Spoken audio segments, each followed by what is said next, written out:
seeds for a bountiful harvest, we have chosen the Shema as the foundation of our faith, for it is the purest and most fruitful seed. If we sow this seed, and we all love one another, then we shall have a loving community, a loving nation, a nation that will stand on the threshold of brotherhood and not divisions. In the words of Henry David Thoreau, he said this: "Though I do not believe that a plant will spring up where no seed has been, I have great faith in a seed. Convince me that you have a seed there, and I am prepared to expect wonders."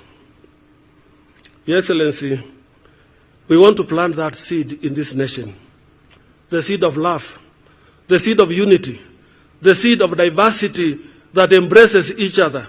If we all plant this seed, we shall thrive as a people and as a community. Deuteronomy chapter 8 serves as a plow turning over the soil of our souls to refill both fertile ground and rocky patches. You know, in every field there is a fertile part and a rocky part. That is the reality of our situation. Just as a farmer must address the challenges of the land, we must also confront our own spiritual obstacles, such as hatred, because they cannot coexist with love, jealousy, and things that divide us, for they cannot coexist with love. But as Proverbs chapter 20, verse 4 reminds us, the sluggard who does not plow in the autumn, he will seek at harvest and have nothing.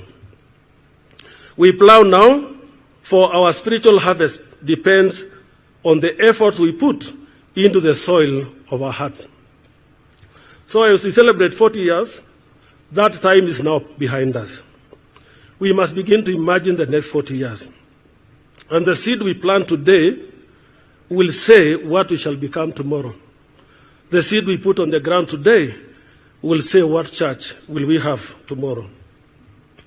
The story of the Diocese of Eldoret is like a farmstead, a place where diligent hands have toiled tirelessly to bring forth a bountiful crop of faith. Just as a farmer labors is never done, our mission to love and to serve God continues, and that is what will guarantee a harvest. Not just in our time, but a harvest in generations to come, that the Lord will still find his church alive. As we look forward for the next 40 years, let us heed the words of Victor Hughes,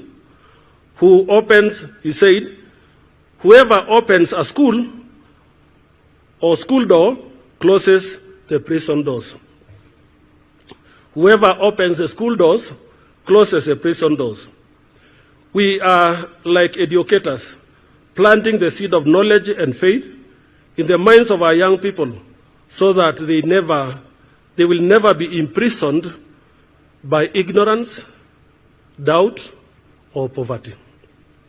For education empowers.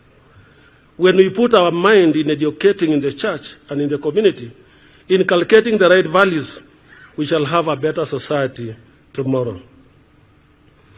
In closing, let us remember the wisdom of the Chinese proverb: when you drink from the stream, remember the spring. Remember the spring we have sipped from, and our stream is we have sipped from the spring of God's blessings for the last 40 years. We must never forget the divine spring for which it flows.